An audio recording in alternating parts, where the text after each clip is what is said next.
HOA kicked my dad off our own lake at sunrise. By nightfall, 340 homes went dry. They shoved my father off the dock my family built, claiming my 800-acre lake belonged to the community. But when their taps died the next morning, every lie they'd buried finally rose to the surface, and I realized this valley had been living off stolen water for years. If you love stories where justice finally stands its ground, hit subscribe and ride with me through the whole truth. The gravel road curled around the ridge like an old spine, every bend revealing another stretch of the Montana wilderness I hadn't seen in years. Dawn light brushed the treetops in shades of copper and rose, and the cold mountain air pressed through the cracked window of my truck, carrying the faint smell of pine needles and lake mist. My father, Samuel, sat beside me in his wheelchair harness, staring straight ahead with that quiet resolve he'd carried his whole life. He hadn't spoken much during the drive, but when the first glimpse of the lake appeared through the trees, I saw his fingers tighten against the worn armrest. "Still here," he whispered, voice thin but certain. The cabin stood just as I remembered it, log walls darkened by a century of winters, tin roof glinting with frost, and our old dock reaching into the lake like a wooden finger. The lake itself, the heart of all 800 acres, was glass still, reflecting the mountains that guarded it. My great-grandfather carved a life here when this part of the state was still considered frontier. Every board, every post, every trail cut into the hillside carried his handwriting. I lifted Dad's chair out of the truck, letting the wheels crunch into the frozen grass. He closed his eyes, inhaled deeply, and for a moment I could swear he looked 20 years younger. "Let's get you to the dock," I said. We moved slowly down the worn footpath, the one he'd walked 1,000 times before his legs gave out. The lake caught early light, turning from gray to gold as the sun crested the ridge behind us. The air felt clean, untouched, the kind of morning that reminded you why people fight so hard to keep land like this. I had just rolled his chair onto the edge of the dock when I heard it, the high whine of a motor out of place in wilderness. A golf cart, of all things, bouncing where no golf cart should reasonably exist. It rattled up the path, headlights still on though dawn was already breaking. A woman in a powder blue blazer clung to the steering wheel, lips pursed like she'd been chewing lemon peels for breakfast. Marla Densmore. I didn't know her yet, but she knew us the way a vulture knows the shape of a dying animal. She hit the brake hard, dust lifting around her like smoke. "Excuse me," she shouted, marching toward us with a clipboard hugged to her chest. "You are not permitted on this dock. This is community property." I blinked. "Ma'am, this dock was built by my family in 1921. You're standing on Rourke land." Her smile sharpened. "This lake, shoreline, and all adjacent structures fall under Summit Valley HOA recreational jurisdiction, Section 4B. She slapped the clipboard with 2 manicured fingers, as if Holy Scripture lived there. My father stiffened. His hand searched for the armrest, gripping it until his knuckles whitened. "That's enough," I said. "This ranch hasn't been part of any development, any HOA, or any zoning map. Check the county records. This land was never subdivided." "Oh, I've checked," she replied in a tone that made my stomach tighten. "Your father signed a compliance agreement when he was notified of the community boundaries. Now, if you don't mind, he needs to vacate the dock immediately. Other residents will be arriving shortly." Residents, dock, vacate. The way she said it, like my father was some trespasser who'd wandered in from the highway, hit me harder than the cold morning air. Dad swallowed, eyes fixed on the lake, jaw working like he was holding back a storm. I'd seen him stare down bulls, blizzards, and men twice his size, but this humiliation carved into him. His voice, when it came, was brittle. "This is my lake." Marla didn't flinch. "Not according to HOA boundaries. Please remove him." I stepped between them, letting the wooden planks creak beneath my boots. "Ma'am, nobody is touching him. And nobody is removing anything. You're overstepping. She lifted the clipboard again, waving it close enough I could smell the fresh toner. Failure to comply will result in daily fines, and trust me, our board enforces them aggressively. Behind us, the sun finally cleared the ridge, spilling light across the water. It should have been a peaceful moment, but all I could feel was the cold rising in my chest. I looked at my father. His shoulders had drawn inward, head lowered, not in surrender, but in disbelief. The man who'd rebuilt fences after wildfire, who'd held our family together through decades of drought and debt, sat small and silent on the dock he built with his own hands. I had never seen him look so stripped of dignity. I turned back to Marla. "Why are you acting like you own my family's lake?" Her expression flickered for half a second. Fear? Guilt? Before she climbed back into her cart. "You'll find out soon enough," she said, voice cold. "Welcome to Summit Valley." The engine whined again as she sped back down the trail, leaving dust swirling in the golden morning light. The only sound left was the soft lap of water against the dock, and my father's slow, steady breathing, each breath carrying a lifetime of memories and the sting of a stranger's claim. I gripped the handle of his chair, eyes narrowing toward the valley below. Something was wrong here. Deeply wrong. And I intended to find out exactly what. The morning sun had barely lifted over the jagged ridgeline when I rolled Dad back up the dock and toward the cabin. Oh, the boards creaked beneath us, sounding older than they looked, like they were echoing every moment the lake had witnessed over a century. Frost still clung to the railings, melting in slow, sparkling beads. Even the wind felt different, sharp, restless, as if it knew the land was bracing for something it had been dreading for a long time. Inside the cabin, the air smelled of cedar, dust, and the faint memory of coffee my mother used to brew. Samuel sat quietly by the window, watching the sunlight creep across the lake. He didn't speak, but I saw his jaw working, frustration simmering beneath calm eyes. I set a mug of hot water beside him. His doctor had cut caffeine months ago. We sat in silence until the crunch of tires on gravel broke the quiet. Dad's eyes flicked toward me, tired but alert. "She's back," he muttered. She wasn't. But someone sent by her was. A white SUV eased into the clearing, cleaner than any vehicle should be on a mountain road. A tall man in a charcoal windbreaker stepped out, holding a folder tucked neatly under his arm. His badge, County Records Division, flashed when he reached the porch. "You Ethan Rourke?" he asked. "Yes." He offered the folder. "HOA president requested these be delivered.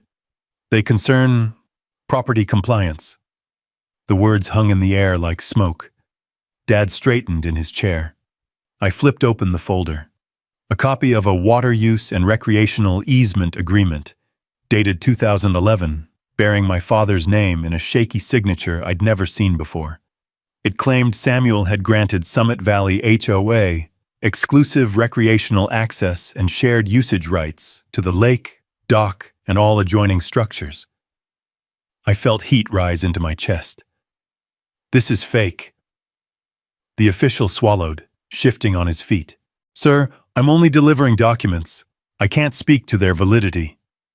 Dad leaned forward, squinting at the page. "I didn't sign that," he whispered, voice trembling. "In 2011, I couldn't even hold a pen after my surgery." The man nodded slightly, sympathy flickering in his eyes before he masked it. "You may dispute it with the county, but the HOA filed this years ago. They're operating under assumed jurisdiction." "Jurisdiction over my lake?" I asked. He paused, lowering his voice. "Look, between you and me, the HOA files more paperwork in this county than all the ranchers combined. They influence a lot. Be careful." Then he turned, climbed back into the SUV, and drove off the ridge without looking back. I stared down at the forged agreement again. The signature was wrong, the curl of the R, the slant of the S. My father had always pressed too hard when he wrote, leaving deep grooves in the paper. This page was smooth, barely indented. Dad's voice cracked the silence. They've been after this lake for years. When your mother passed, they thought I'd give in, thought grief would make me weak. Why didn't you tell me? He looked away, eyes fixed on the mountains. Because you had your life, and I didn't want you fighting my battles. His battles were mine now, whether he wanted that or not. Footsteps sounded on the porch again, lighter this time. When I opened the door, Deputy Carla Mendez stood there, thumbs hooked in her belt, her dark hair pulled back against the biting wind. She wore a sheriff's jacket, dust clinging to the hem from long mountain patrols. Heard about the confrontation, she said carefully. Marla radioed it in as a disturbance. Wanted me to verify. I stepped aside so she could see Dad's state, still shaken, fingers trembling against the armrests. Carla sighed. I figured it was nothing like she described. I handed her the fake agreement. She skimmed it, eyebrows knitting. Ethan, I've seen 3 of these exact forms in the last 6 months. Different landowners. Same structure. Same legal phrasing. Signing dates that don't match medical records. My stomach tightened. Forged? She nodded. I can't say that officially. But off the record? Somebody's manufacturing consent where none exists. Dad looked down, defeated. I felt something in me tighten. A coil pulled too far. Why is the HOA acting like they own everything? I asked. Carla hesitated, scanning the tree line as if checking for ears. Because for most folks in the valley, they do. Marla's got influence. County Zoning Board, Planning Commission. Even Judge Carver owes her husband a few favors. I exhaled a slow breath, letting the cold air sharpen my thoughts. So they push boundaries. People get tired. They sell. Or get shoved out, she said quietly. The deputy tucked the papers under her arm. My advice, document everything. Don't confront her alone. And Ethan, watch your father. People who resist Marla's standards tend to find trouble real fast. She tipped her hat, then walked back to her patrol truck. When her engine faded, Dad whispered, "They're trying to break us." I crouched beside him, placing a steady hand on his shoulder. Not this time. Outside, the wind carried the distant hum of another golf cart climbing the valley road, its mechanical whine echoing off the granite cliffs. The lake rippled in a breeze that hadn't existed moments before. Something was shifting out there. Something bigger than forged paperwork. And for the first time since returning home, I felt the valley watching, waiting to see whether we'd stand our ground, or disappear like the others. I closed the folder, slid it under my arm, and looked out across the water. If the agreement was fake, what else had they built their authority on? And how many families before us had been crushed under the weight of those lies? The question followed me long after Deputy Mendez's truck rumbled down the hill, echoing in the cold morning air like a voice carried between pines. The lake outside the cabin, usually alive with the soft slap of water against the shore, felt muted, almost expectant, as if it too was listening for whatever would happen next. By mid-morning, the sky had shifted to a pale silver. Thin clouds drifted across the peaks, and a faint wind skimmed the lake's surface, pushing ripples across water so clear you could see stones 5 feet down.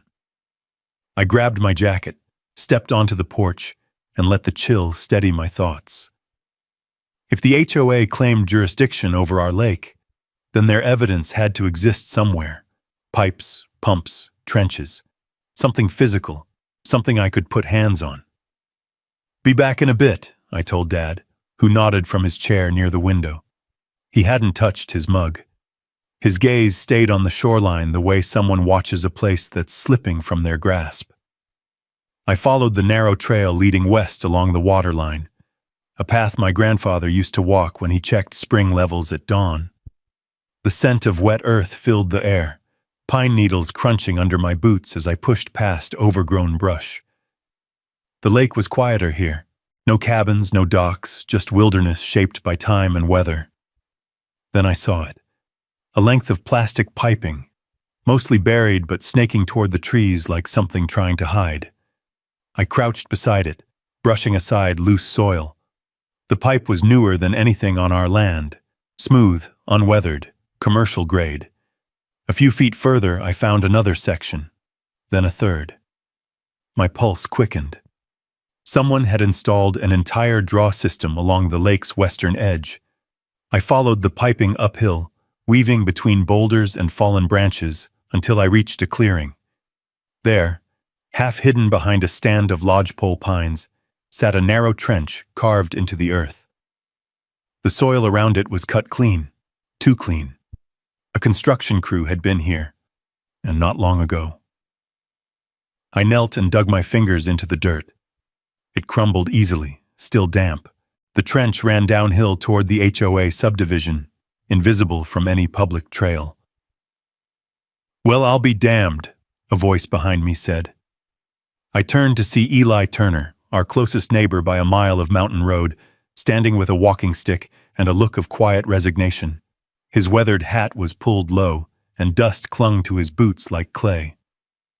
"You're not the first to find their work," Eli said, tapping the pipe with the end of his stick. "But you might be the first one with the guts to follow it." "You've seen this before?" I asked. "Saw 'em lay in the first lines 10 years back. Thought they were test pumps. Then more appeared.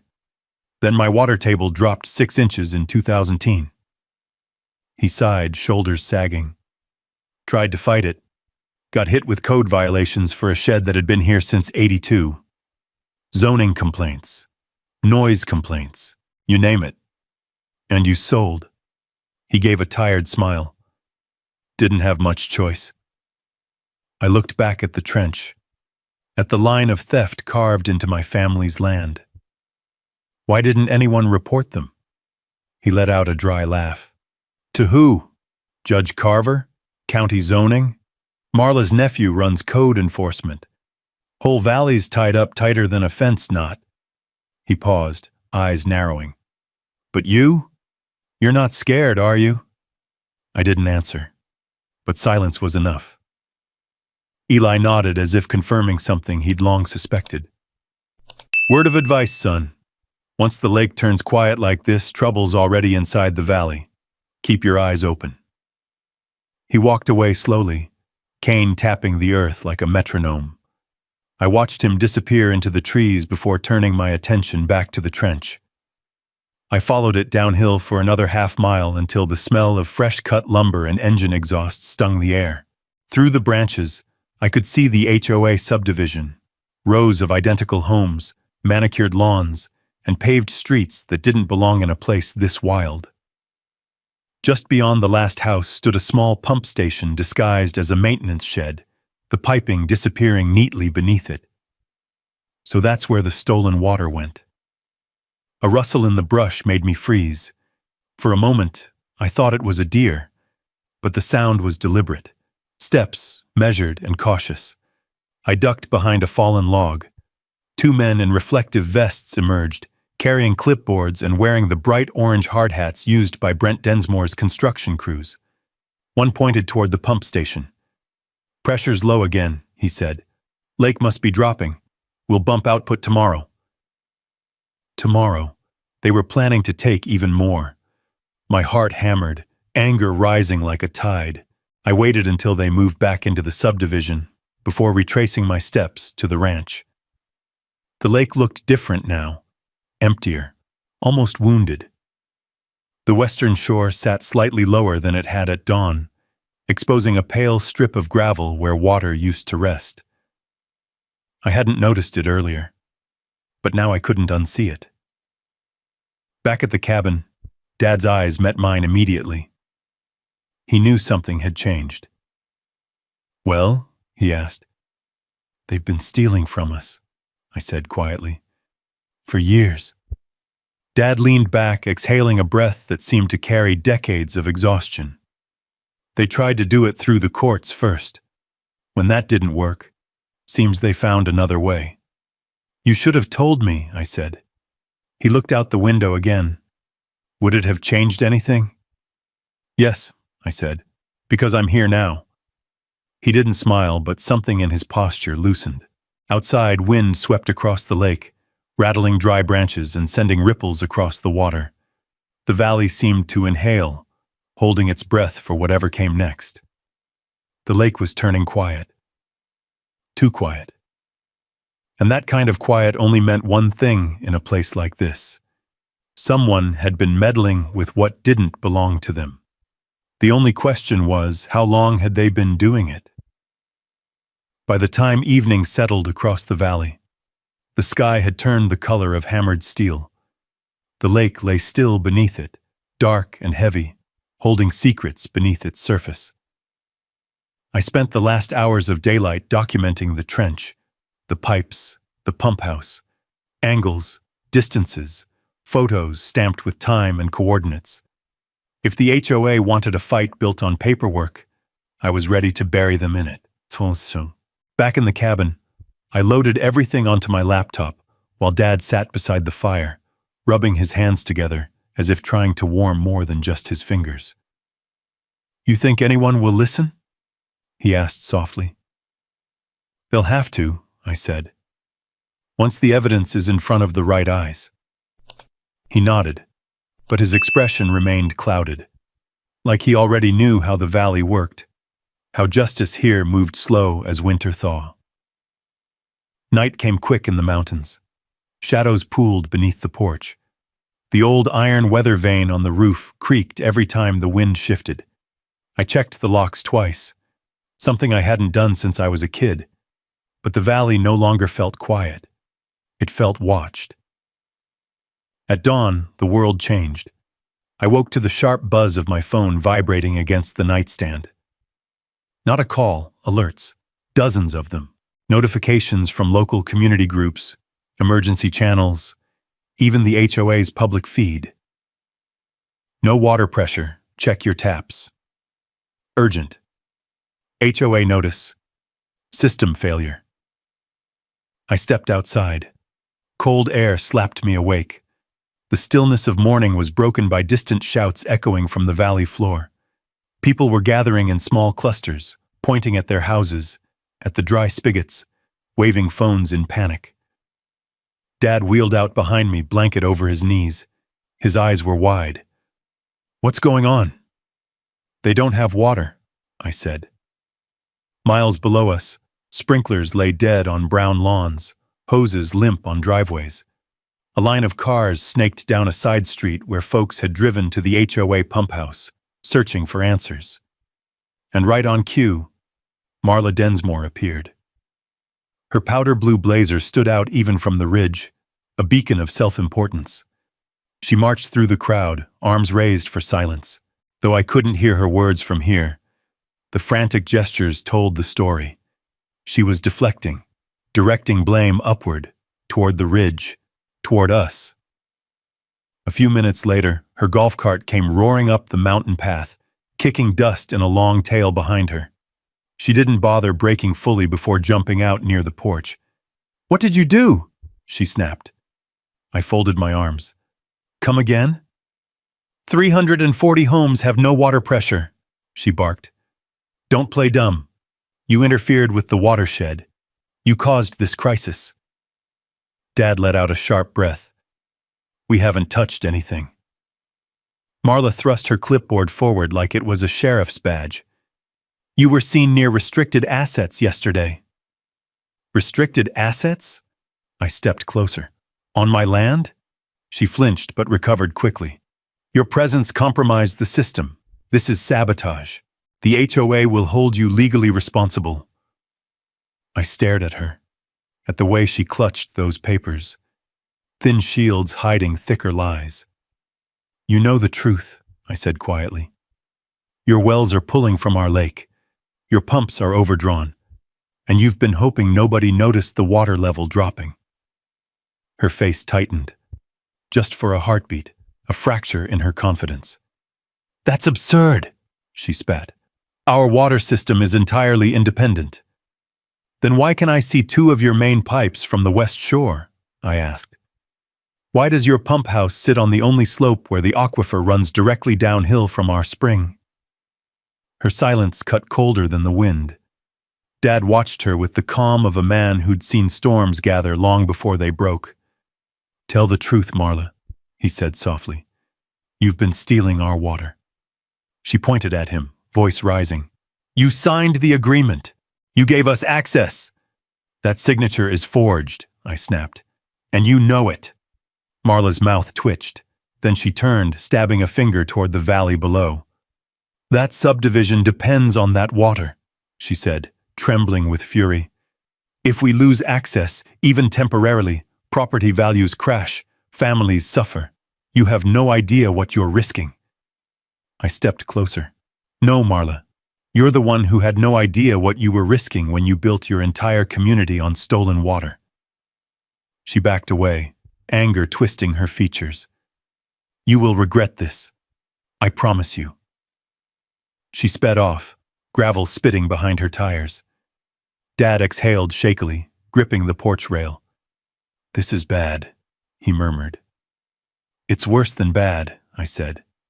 "They've built their whole world on a lie, and today that lie cracked." I pulled out my phone again, scrolling through frantic posts, residents begging for answers, tagging the HOA, calling plumbers, wondering why their showers only hissed air. Then a message from someone anonymous appeared in a local forum. "The Rourke Lake feeds our wells. I think the HOA hid this." Another followed. "If that's true, they've been lying to us for years." Then, "Someone needs to confront the HOA president."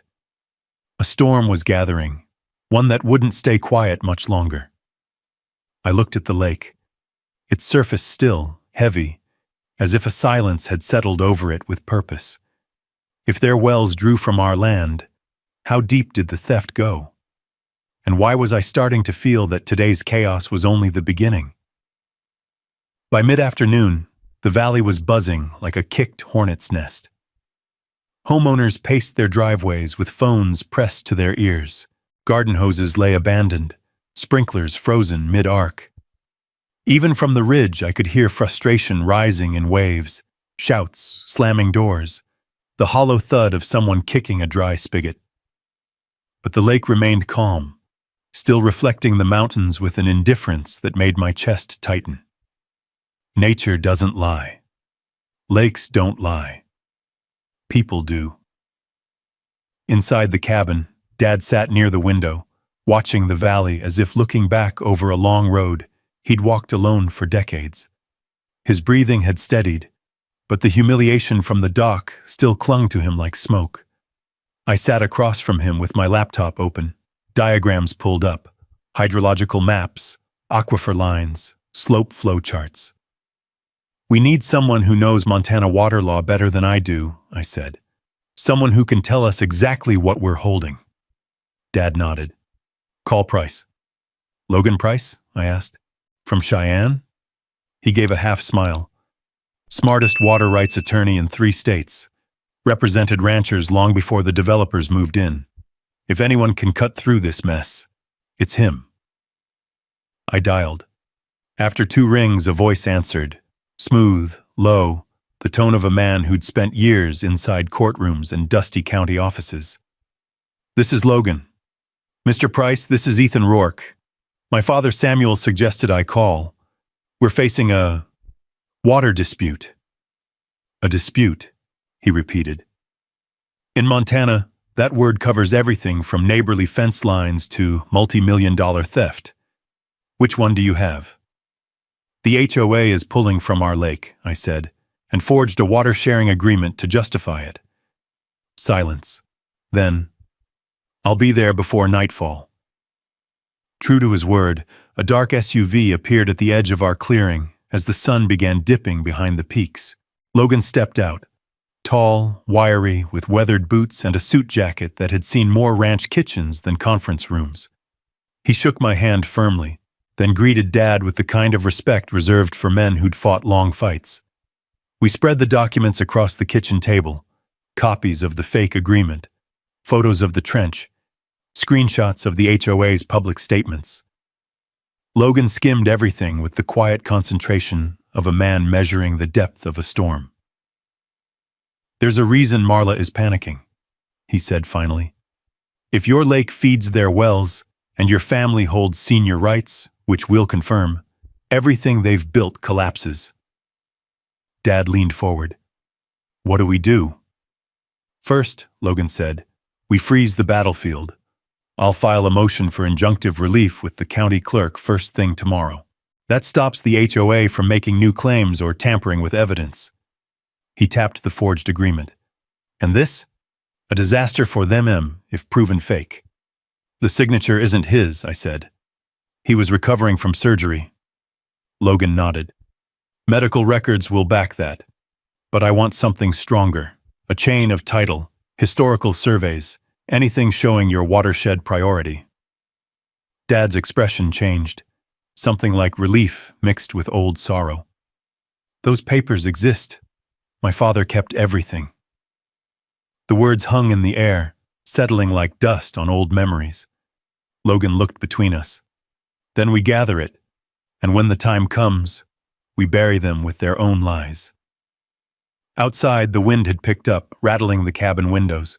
A low hum in the distance signaled residents driving up the mountain road again, likely seeking answers from the place nearest to the water source. Dad wheeled himself closer to the fire. The flames cast shadows across his face, making him look both worn and unwavering. "They've pushed folks out for years," he said quietly. "Filed complaints, moved boundary markers, pressured the elderly, always circling the lake, like wolves waiting for the herd to thin." "And now?" I asked. He met my eyes. "Now they think you're another calf to separate." I shook my head. "They picked the wrong family." A sudden knock cracked through the moment. I opened the door to find a woman standing there, mid-40s maybe, coat zipped high, worry etched across every line on her face. Behind her, a few neighbors lingered in the growing dusk. "Are you the Rourkes?" she asked. "Yes," she swallowed. "Is it true? Is our water coming from your land? And did the HOA really know?" Another voice from the back added, "Marla won't answer our questions. People are scared." I stepped onto the porch, letting the cold air steady my voice. "I can't say much yet," I said, "but I can tell you this. The HOA doesn't want the truth out, and what's happening to your water isn't an accident." The group shifted, fear mixing with anger, with a hint of hope that someone finally had the courage to say aloud what they suspected. Logan joined me on the porch. "Folks," he said, "I'm an attorney hired to investigate this situation. If the HOA has violated water law, you'll know. But right now, I need you to document everything: pressure levels, pump sounds, your conversations with board members." The neighbors nodded, exchanging glances that carried years of quiet frustration. As they walked back toward their vehicles, the valley grew still. The only sounds were the crunch of gravel beneath boots and the faint rustle of dry grass in the wind. Inside, Logan packed his briefcase. "I'll be back at sunrise," he said. "And Ethan, brace yourself. This valley has been waiting years for someone to challenge that HOA. When you pull one thread, the whole fabric starts to unravel." When he left, I stepped back onto the porch, staring into the darkness settling over the lake. Clouds moved across the moon in slow waves. The air smelled of cold iron, soil, and something else. Something heavy, like the land itself was shifting. The quiet war had begun, and tomorrow the valley wouldn't wake up the same. Morning arrived sharp and cold, the kind of mountain cold that lifts the smell of wet bark and fresh earth from the ground. Thin ice rimmed the edges of the lake, glittering like broken glass beneath the pale sunrise. I stepped outside before Dad woke, needing a moment alone with the water, with the heavy truth of what we were about to face. From the ridge, the HOA subdivision looked restless. Cars leaving driveways in staggered lines. People gathering near the dry fountain at the entrance. Voices lifting in confusion and anger. The water shortage had spread fear faster than wildfire, and fear made people look for someone to blame. I knew exactly who Marla intended to point them toward. When I returned to the cabin, Dad was already awake, wrapped in a quilt by the fire. "Storm coming today," he said, not referring to the sky. His voice carried something deeper, something worn thin by years of fighting alone. "We'll handle it," I told him, but neither of us expected it to come so soon. By mid-morning, the rumble of engines echoed up the mountain path. Multiple engines. I stepped onto the porch and saw a convoy of golf carts climbing the slope, tires cutting through the frost. Marla led the procession, her blazer immaculate, her expression carved from stone. 2 HOA board members followed, clipboards at the ready. Behind them, a man in a construction polo, Brent, her husband, drove with arms folded across his chest. Dad stiffened in his wheelchair, fingers tightening around the wooden arms. The golf carts stopped in a half circle, blocking the path to the lake. Marla hopped out first, heels clacking against frozen dirt. "Mr. Rourke," she called, "we need to address your interference with HOA recreational access." "There is no HOA access here," I said. "This is private land." She held up her clipboard triumphantly, as if producing a smoking gun. "According to our records, which you refuse to acknowledge, your father consented to shared lake rights." Dad's voice cut through the cold. "I never signed anything for you." Marla didn't even glance at him. "Given your medical condition, that is debatable." Anger flared hot in my chest. "Watch your tone." Brent leaned forward in his cart, smirking. "Look, we're not here to argue. We're here to enforce. The lake, dock, and shoreline fall under HOA jurisdiction from 6 a.m. to 8 p.m. daily. If you don't comply, we issue fines, serious fines." Dad wheeled himself forward, dignity in every inch of his movement. "I built that dock in '74, he said. "Board by board, before your development existed, before any of you set foot in this valley." Marla stepped closer until she stood inches from him. "History doesn't matter. Jurisdiction does. And right now, you are trespassing on community-controlled property." Dad didn't move, didn't blink. Just held her stare with the steady resolve of a man who had survived droughts, winters, and the slow grind of time. "Ma'am," he said quietly, "I'm sitting on my own dock." Something snapped in Marla's face. A twitch, anger, frustration, desperation flickered across her features. And then she did something I'll never forget. She reached forward and shoved Dad's wheelchair. It happened fast. 2 wheels lifted off the edge of the dock, the lake lapping at its side. Dad's hands flailed for balance, his breath caught in his throat, and for a terrifying second, he was suspended between the world he knew and the freezing water below. "Dad!" I lunged. The chair slammed back down, one wheel half submerged in mud, tipping dangerously as I grabbed the armrest and hauled it upright. Dad's chest heaved, steam rising from his breath. His blanket lay soaked, water dripping from the threads. Behind us, Marla's expression shifted. Not regret, but calculation. "He was too close to the water," she said coolly. "I prevented him from falling in." "You pushed him," I snarled. Her lips curled. "Your father resisted an HOA directive. That's documented." The other board members scribbled on their clipboards without looking up.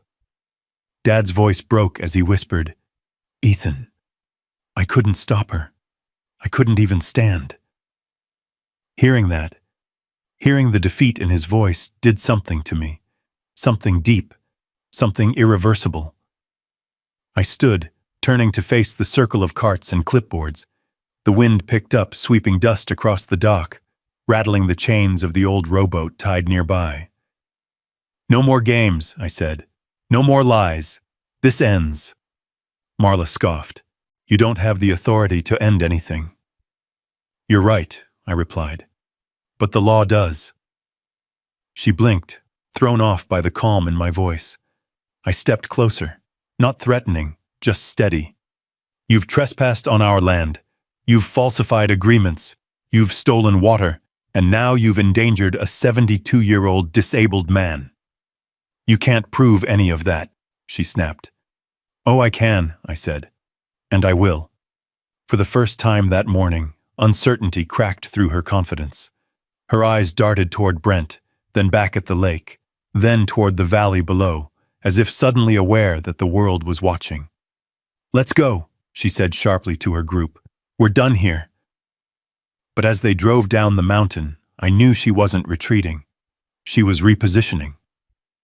Dad shivered, and I quickly wrapped a fresh blanket around his shoulders. His hands trembled, not from the cold, but from humiliation, from the helplessness of being pushed on the dock he once built with pride. I'm sorry, he whispered. I should have defended myself.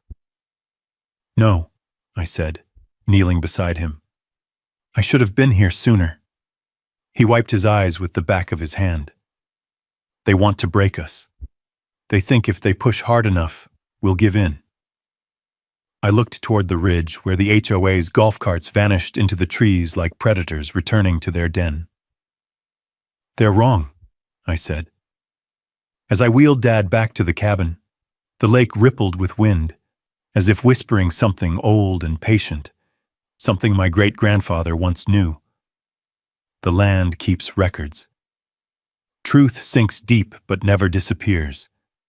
And today, Marla had pushed more than just a man. She had pushed the last fragile line between intimidation and evidence, and she had no idea what she had awakened. The lake winds carried a colder bite that evening, a whisper of winter threading through the pines even though the calendar said otherwise. It swept across the dock, rattling the chains on the old rowboat, fluttering the tarp over the fishing gear stored at the shoreline. Inside the cabin, the fire crackled low and steady, casting flickers of gold across the log walls. Dad sat wrapped in a dry quilt, but the tremor in his hands hadn't entirely faded. I watched him for a moment before speaking. Dad, what else haven't you told me? He didn't look at me at first. Instead, he stared into the flames with an expression I recognized from childhood, the look of a man weighing whether truth would bring relief or reopen wounds. Eventually, he exhaled. You remember the root cellar? He asked quietly. I frowned. Behind the cabin? I thought we only used that for storing canned goods. He shook his head. Not all of it. Your grandfather kept a filing cabinet there, locked. He added to it every year until he died. And you never opened it? I asked. I wasn't ready, he said. The lake, the land. He wanted me to protect it after he was gone. But I wasn't the fighter your grandfather was. Not the way you are.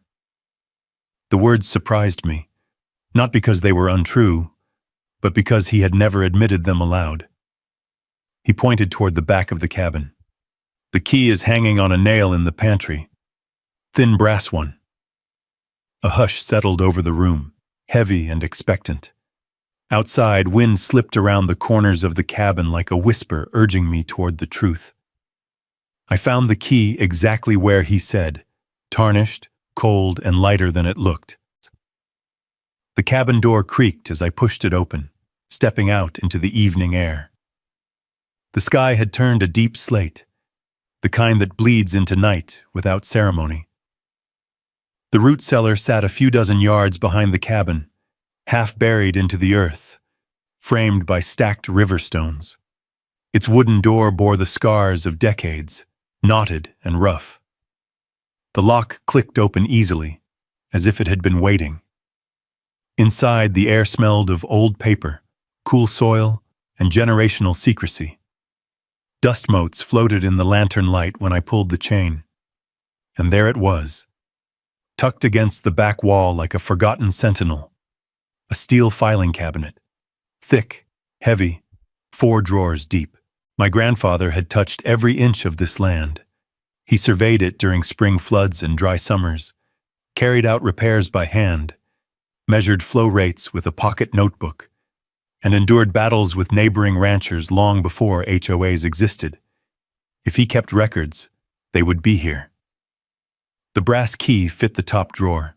It slid open with a metallic groan, releasing a wave of history. Stacks of paper, rolled maps, bound ledgers, correspondence with agencies I hadn't seen logos for in decades. My chest tightened. This wasn't just a file. It was a lifetime. I carefully lifted the first set of documents and carried them upstairs to the cabin table. Dad watched as I spread everything out, his eyes shining with an emotion I couldn't name. "What am I looking for?" I asked. "You'll know," he said. I wasn't sure I would, but the third document I pulled made my breath hitch. A hand-drawn watershed survey, my grandfather's unmistakable script labeling every contour line, every spring, every natural channel leading from the high ridge down into the valley.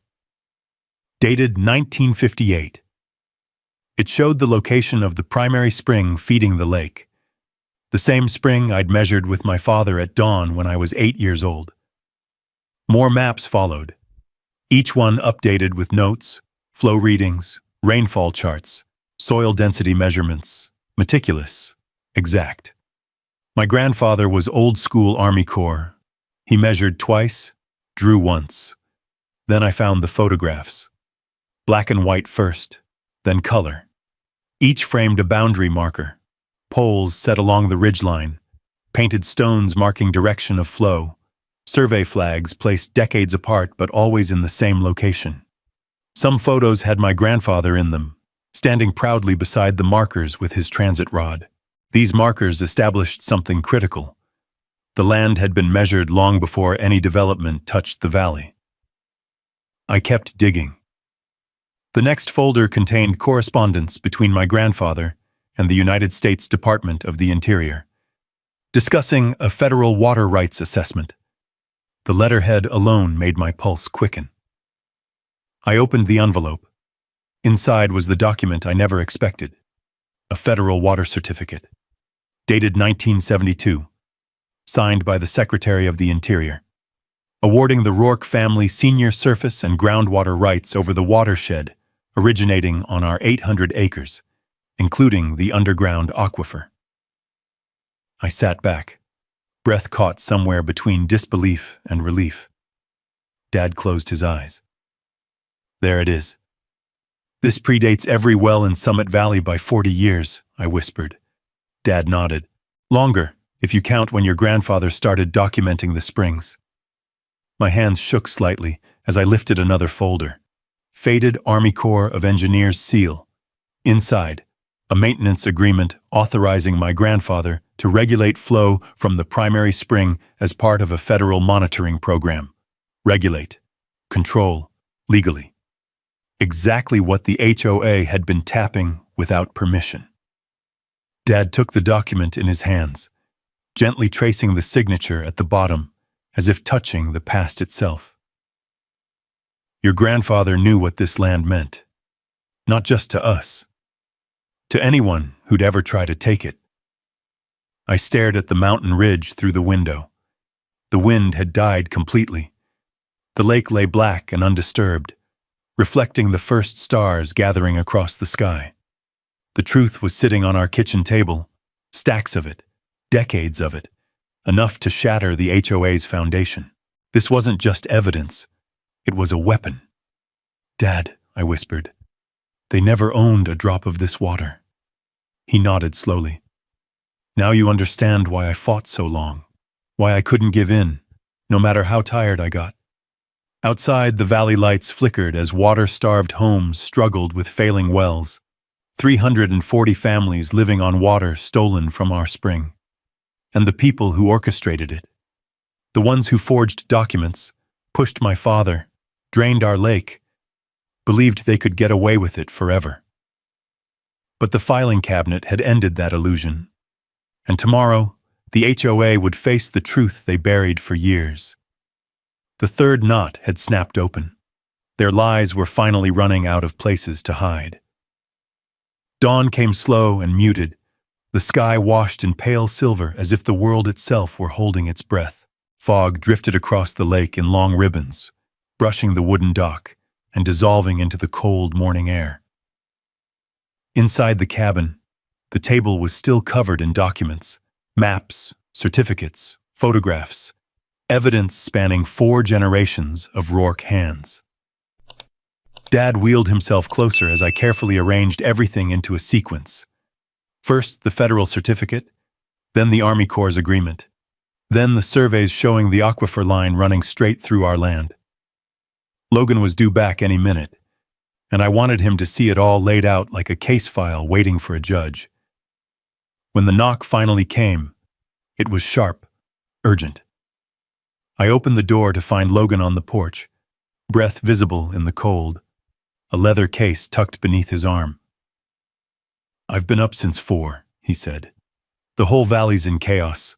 People banging on the HOA office door, demanding answers. Marla's trying to blame a seasonal groundwater shift." Dad snorted. "Seasonal? The lake hasn't dropped like this in 50 years. Logan stepped inside, eyes scanning the spread of documents. "Is all this from the filing cabinet?" "Everything," I said. "It's worse than we thought." He picked up the federal certificate first, running a finger along the embossed seal. "Senior rights dating back to 1894. That alone trumps every HOA claim. But this," he held up the Army Corps agreement, "this changes the whole terrain. Your grandfather was granted regulatory authority over the spring source, legally, permanently." Dad nodded slowly. "They never expected anyone to know." "They were wrong," Logan replied. He straightened, adjusting his coat. "Ethan, today's the day we go public. Not through lawyers, not through the county, through the people who've been lied to." I looked at Dad. He gave a single, resolute nod. We loaded the documents into waterproof sleeves, then carried everything to the pickup truck. As we pulled down the trail, the morning fog began to lift, revealing the entire valley spread beneath us. Houses clustered like scattered dice, thin roads winding between them, and near the HOA office, a growing crowd of residents already gathering. Dozens of cars lined the street. People held empty pitchers, plastic jugs, even buckets, silent symbols of a crisis no one could ignore anymore. Marla stood on the HOA steps, her powder blue blazer pristine despite the tension radiating from every movement. 2 board members hovered beside her, faces pinched with worry. The moment she saw us approaching, her posture stiffened. I parked beside the curb. Logan stepped out first, briefcase in hand. I followed with the projector and portable screen strapped beneath one arm. Dad remained in the truck, watching with sharp, steady eyes. "Ladies and gentlemen," Logan called out, addressing the crowd. "My name is Logan Price. I'm a water rights attorney representing the Rourke family. We're here to give you answers about your water supply." Marla's voice cut through like a blade. "No one authorized this meeting." Logan didn't even look at her. "You don't need authorization to hear the truth." The crowd shifted, people turning toward us, murmuring, hope mixing with anger. I set up the projector against the side of my truck.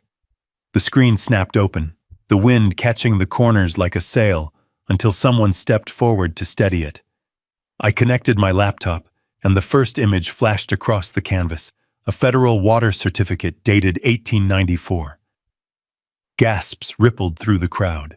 "This," Logan said, raising his voice, "is the original certificate granting the Rourke family senior water rights over the springs feeding this entire valley. It predates every home here by more than a century." Someone shouted, "But the HOA said—" "The HOA lied," Logan interrupted without hesitation. "Their wells tap into an aquifer originating entirely on Rourke land. That makes every drop of water you use dependent on permission they never had." The next slide appeared. My grandfather's survey maps, lines drawn with precision across terrain many residents recognized instantly.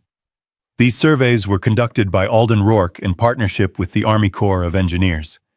They show the natural flow of the aquifer and confirm the Rourke Spring as the sole source. Next slide. Photos of unpermitted pumps, trenches, the hidden piping. "This is your water infrastructure," Logan said. "Installed without legal access, maintained without oversight, and operated without the knowledge of the people who depend on it." Murmurs grew sharper, angrier. Then came the slide no one expected. The documentation of HOA payments funneled into Brent Densmore's construction company.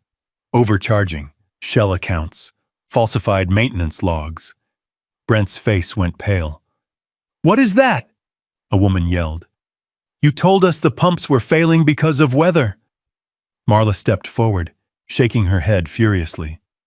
"This is misinformation, fabricated. These people are trespassers." I held up the forged water agreement. "Then explain this," I said. "Explain how my father supposedly signed an agreement while he was hospitalized. Explain the mismatched handwriting. Explain the missing notarization page."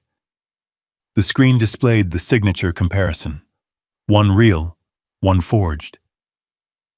Silence washed over the crowd. Marla's composure fractured. Her mouth worked soundlessly, as if forming excuses that wouldn't come. Finally, she snapped. "This community trusts me, not some outsider waving old papers." A voice rose from the crowd. A man in a faded sweatshirt, holding the hand of a young child. "If we trust you," he said, "why haven't we had water for 2 days?"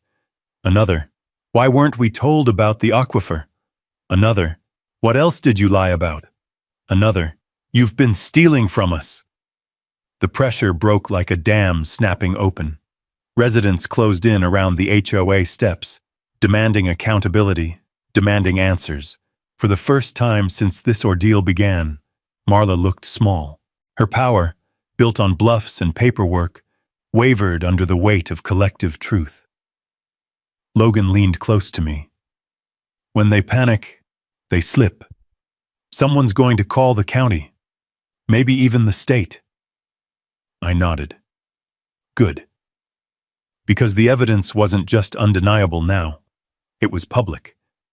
And nothing in the valley could silence what hundreds of residents had seen with their own eyes. "Ethan," someone called.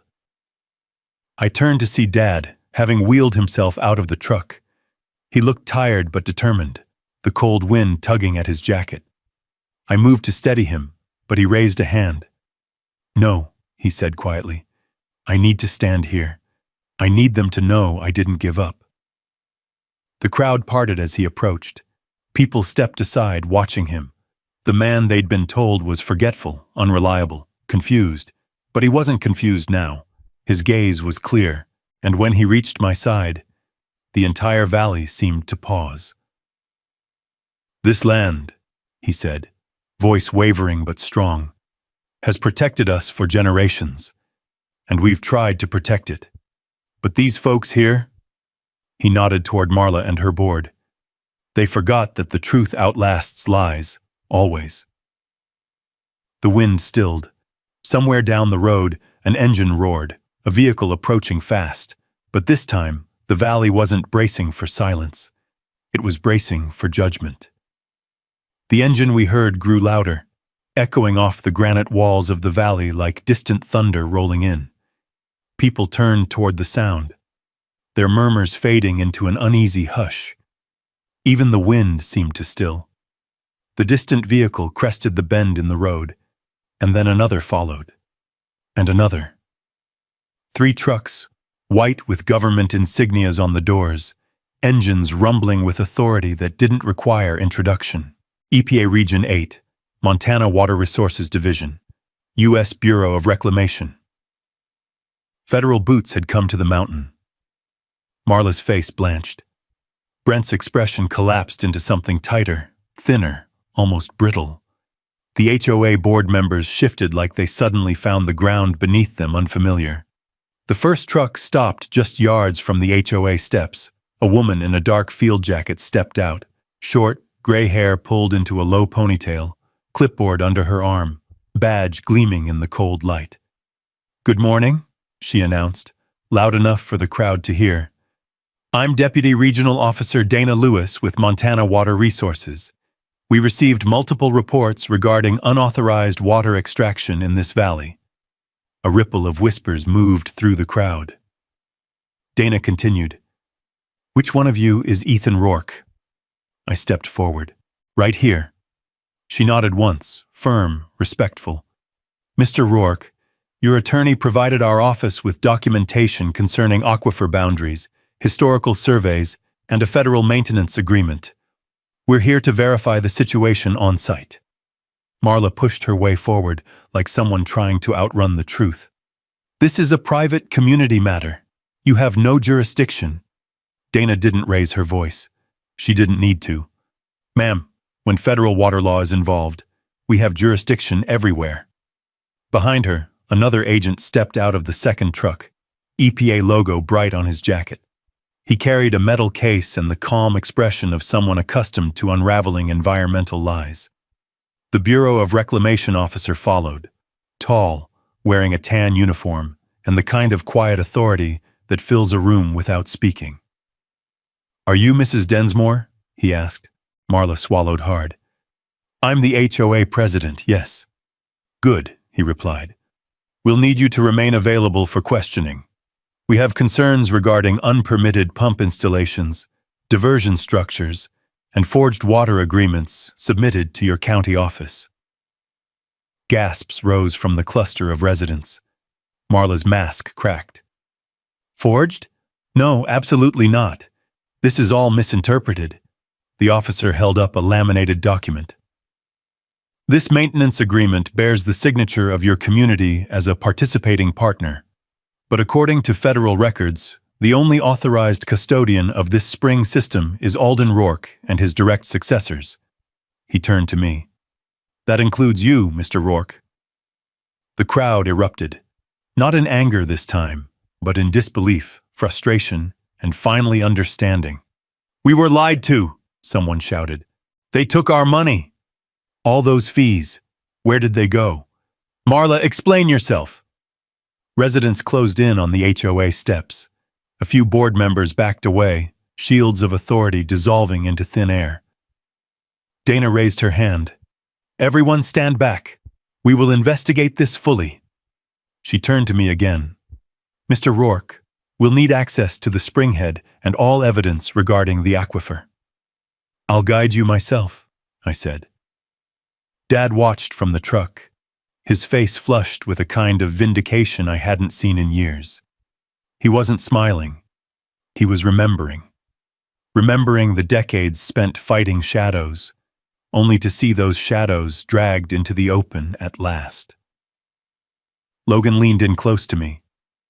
"This is the turning point. Once they verify the misuse, everything the HOA built becomes liability." Brent tried to slip away toward his truck, but the bureau officer caught him in 2 long strides.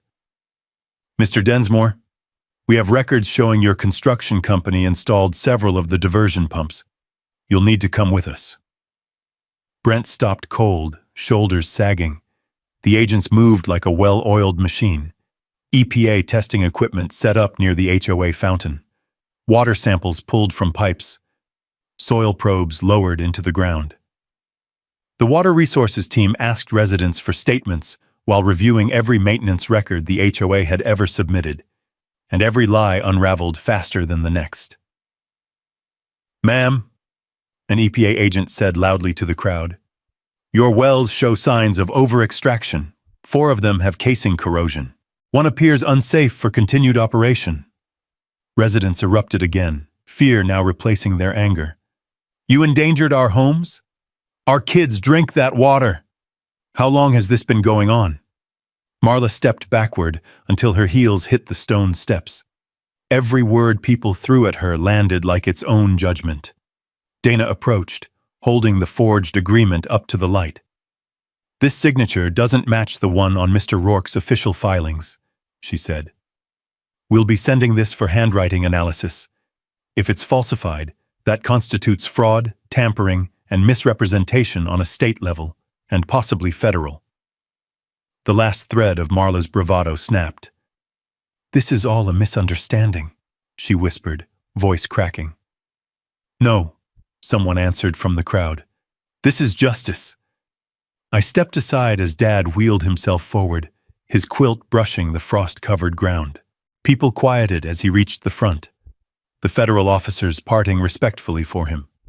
He looked at the crowd, not with pride or gloating or anger, but with years of pain finally finding air.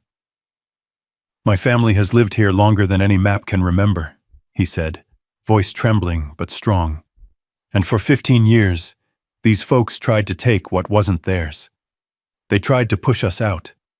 But the land remembers, and it doesn't bow to lies." A hush fell across the valley, so deep the lake itself seemed to still. The bureau officer stepped forward. "Mrs. Densmore," he said, calm and final, "until we complete this investigation, you and your board are prohibited from operating, representing, or making claims on behalf of the HOA." Marla sagged against the railing. "As for this community," Dana added, turning to the residents, "your water access will be restored once Mr. Rourke escorts us to the spring and we assess the necessary repairs." All eyes turned to me. I nodded once. "We'll fix this," I said. "Together." The residents didn't cheer. They didn't clap. They just exhaled. Relief, exhaustion, the release that comes when truth finally outweighs fear. As the agents prepared to accompany me into the mountains, the sun broke through the clouds for the first time that day, washing the valley in gold.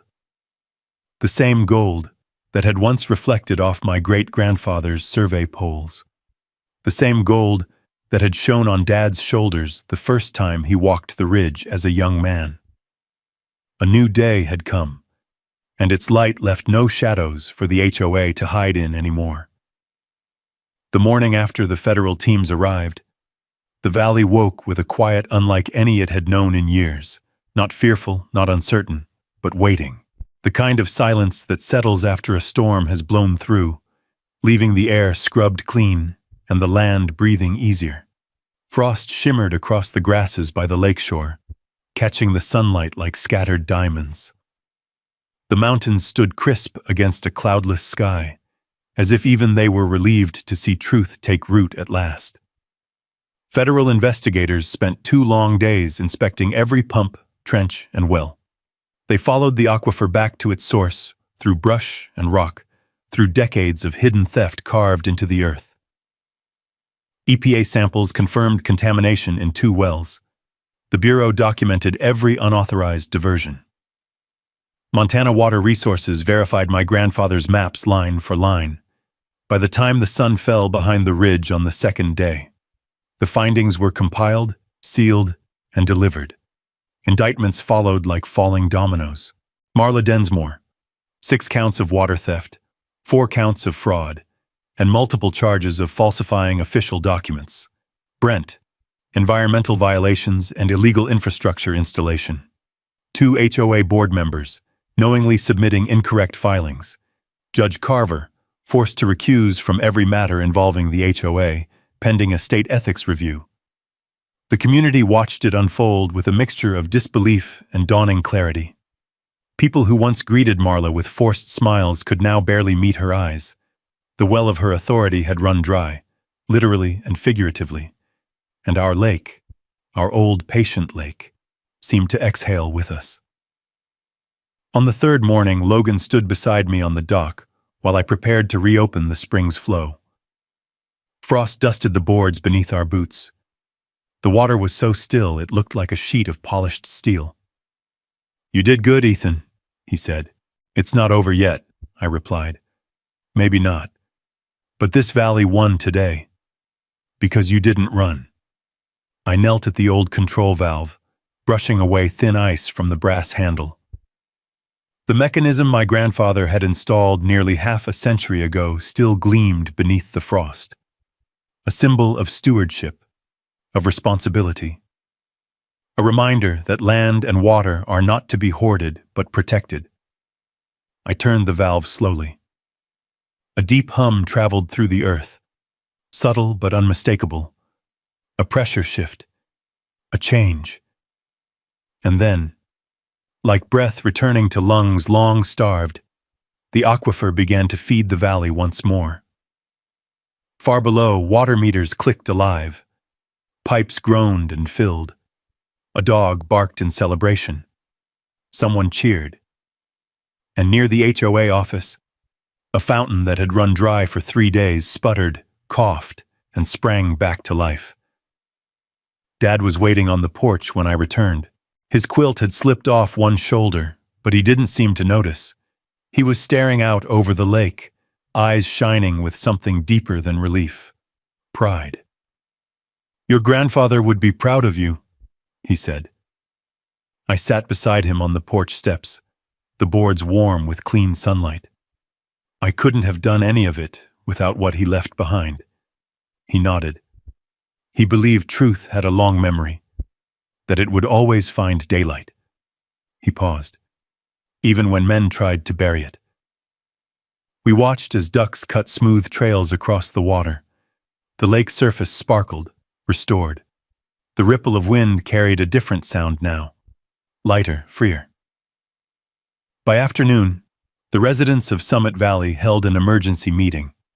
Without the Densmores, the HOA board dissolved itself in a unanimous vote. A new group formed, led by folks who wanted transparency, fairness, and a community built on cooperation rather than fear. They approached our cabin later that day, a small delegation of neighbors carrying a box of baked goods and an apology that felt heavier than any lawsuit. Eli Turner stood among them, hat in hand. "We didn't know," he said. "We truly didn't." "I know," I said, "but now you do." "We want to make things right," another added, "starting with fixing those pumps properly and paying for it ourselves." It wasn't justice in a courtroom sense, but it was the beginning of healing. As evening settled, the lake reflected the mountains with a golden glow that turned everything calm. Dad wheeled himself slowly to the end of the dock, the same place he had stood with Mom 40 years earlier, the same boards he once carried piece by piece up the ridge. He placed his hand on the railing. "I thought I'd lost this place," he whispered. "Bit by bit." "You didn't," I said softly. "You held on, even when nobody saw it." He smiled through tired eyes. "Some fights aren't about winning, son. They're about proving that the truth still matters." The wind stirred gently across the lake. The water responded, quiet, steady, certain. Later that night, I walked the shoreline alone. Moonlight washed over the pines, and the cold air carried the faint scent of thawing earth. The lake looked almost alive, breathing with the rhythm of generations who had loved it, protected it, depended on it. This place had endured storms, droughts, builders, politicians, and now an HOA that believed paperwork outweighed heritage. But it was still here, still ours, still speaking. And somewhere across the valley, 340 families turned on their taps and received clean water. Water restored to its rightful path. Water that had been stolen but now flowed freely again. The land remembered. The lake remembered. And so did we. In the weeks that followed, federal hearings moved quickly. The charges stood. The community rebuilt. And Dad regained enough strength to walk several steps with a cane, small steps, but steady ones, down to the very edge of the water each morning. The valley felt new, not because anything had changed physically, but because the truth had finally resurfaced. Some mornings when the wind is just right, I swear I can hear my grandfather's voice echoing across the water. "Protect what's yours. Stand your ground. And let the land speak for you." Justice had spoken, and the lake answered back. If you've ever stood your ground for what's yours, drop a simple yes in the comments. or just type justice, so I know you're out there too. And if you'd like to ride with me through more stories of grit, dignity, and hard-won truth, go ahead and subscribe so you don't miss the next one.